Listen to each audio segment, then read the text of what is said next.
মধ্যপ্রাচ্যের রাজধানী এবং সামরিক উত্তাপ গত কয়েক দশকের মধ্যে সবচেয়ে বড় রূপ নেয় চলতি মাসের ১৩ জুন।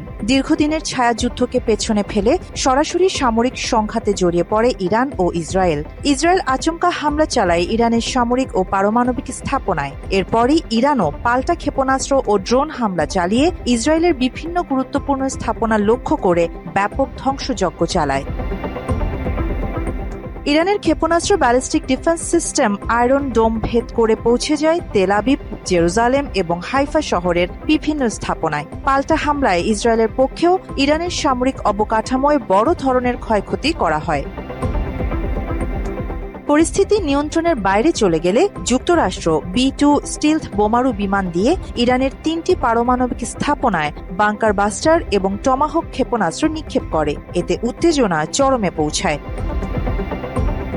মার্কিন হামলার জবাবে ইরান সরাসরি যুক্তরাষ্ট্রের মধ্যপ্রাচ্যের সবচেয়ে গুরুত্বপূর্ণ সামরিক ঘাঁটি কাতারের আল উদেইতে ক্ষেপণাস্ত্র হামলা চালায়। কাতারের সরকার নিজেদের আকাশসীমা বন্ধ করে দেয় এবং বিমান চলাচল বন্ধ হয়ে পড়ে। তবে মার্কিন ঘাঁটি আগেই খালি করে নেয় বড় ধরনের প্রাণহানির ঘটনা ঘটেনি।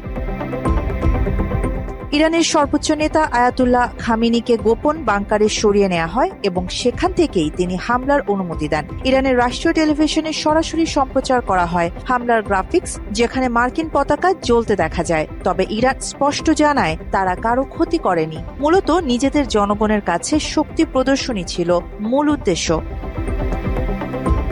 বিশ্ব যখন আশঙ্কায় দিন কাটাচ্ছে, তখন মার্কিন প্রেসিডেন্ট ডোনাল্ড ট্রাম্প সরাসরি ইসরায়েলি প্রধানমন্ত্রী নেতানিয়াহু এবং ইরানের নেতাদের সঙ্গে কূটনৈতিক যোগাযোগ শুরু করেন। কঠোর আলোচনার পর ইরান ও ইসরায়েল ১২ দিনের যুদ্ধে সর্বাত্মক যুদ্ধবিরতিতে সম্মত হয়। ট্রাম্প নিজের সামাজিক মাধ্যমে লিখেন, অভিনন্দন বিশ্ব, এখন শান্তির সময়।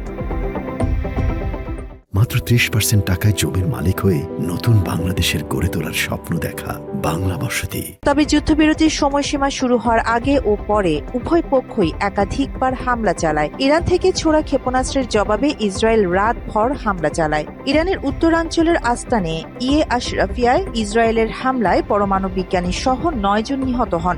অন্যদিকে ইরানের ছোড়া ক্ষেপণাস্ত্রে ইসরায়েলের বেরশেবা শহরের বহুতল ভবনে সরাসরি আঘাতে ৪ জন নিহত হন। যুদ্ধবিরতি কার্যকর হওয়ার কয়েক ঘন্টার মধ্যেই ইসরায়েল ইরানে পুনরায় বিমান হামলার প্রস্তুতি নেয়। খবর পেয়ে ট্রাম্প সরাসরি নেতানিয়াহুকে ফোন করে বোমা না ফেলার কথা বলেন। হোয়াইট হাউস থেকে প্রকাশিত বার্তায় জানানো হয়, ট্রাম্প ইসরায়েল ও ইরান উভয়ের প্রতি অসন্তুষ্ট। তিনি বলেন, এই দুই দেশ এত দীর্ঘ সময় ধরে যুদ্ধ করছে যে তারা ভুলে গেছে কিভাবে শান্তি বজায় রাখতে হয়। সংঘাতের অবসান হলেও পুরো মধ্যপ্রাচ্যে এখনও চাপা উত্তেজনা বিরাজ করছে। ট্রাম্প ঘোষণা করেছেন, আগামী সপ্তাহে ইরানের সঙ্গে একটি সম্ভাব্য পারমাণবিক চুক্তি নিয়ে আলোচনা শুরু হবে। তবে ট্রাম্প স্পষ্ট জানিয়ে দেন, চুক্তি হোক বা না হোক তাতে আমার কিছু আসে যায় না, কিন্তু আমরা চাই ইরানের হাতে আর পারমাণবিক অস্ত্র না থাকুক। মধ্যপ্রাচ্যের সাম্প্রতিক এই যুদ্ধ এবং তার পরবর্তী কূটনৈতিক টানাপোড়েন স্পষ্ট করে দিয়েছে, ইরান ইসরায়েল উত্তেজনা শুধু দুটি দেশের মধ্যেই সীমাবদ্ধ নয়, এর প্রভাব পড়ছে পুরো বিশ্বে। আপাতত যুদ্ধবিরতি কার্যকর হলেও সবাই অপেক্ষায় এটি কতদিন টিকে থাকবে। আরিবা জাহান, বাংলা এডিশন।